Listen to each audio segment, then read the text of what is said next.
Le docteur Marchandise a pratiqué hier l'intervention du deuxième patient belge avec le pacemaker nouvelle génération. L'opération est radicalement différente. Voici un pacemaker conventionnel qui est donc composé d'un boîtier qui va être relié à des sondes.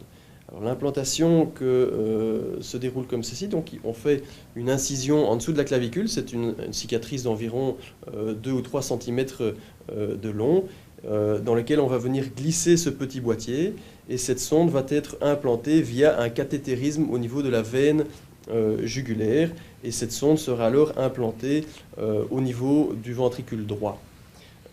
L'avantage des pacemakers qui sont proposés, donc les pacemakers de nouvelle génération, ce sont des petites capsules qui vont être directement implantées dans le ventricule droit par un cathétérisme veineux fémoral, c'est-à-dire qu'on va implanter ce petit dispositif via la veine fémorale qui va être déposé et qui va s'agripper directement au niveau du ventricule droit.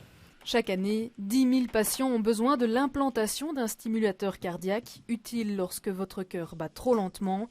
Désormais, environ 30% de ces patients pourront bénéficier de cette nouvelle technologie, une opération plus courte qui comporte de nombreux avantages. Comme c'est miniature, ça va prendre très peu de place au niveau du cœur, et puis il y a surtout la procédure qui consiste à l'implanter est beaucoup plus facile que la technique conventionnelle qui demande un abord chirurgical avec des incisions, des ponctions de veines et des dépôts d'électrodes à l'intérieur du cœur. Toutes ces étapes sont codifiées, connues, mais sont chaque fois à risque.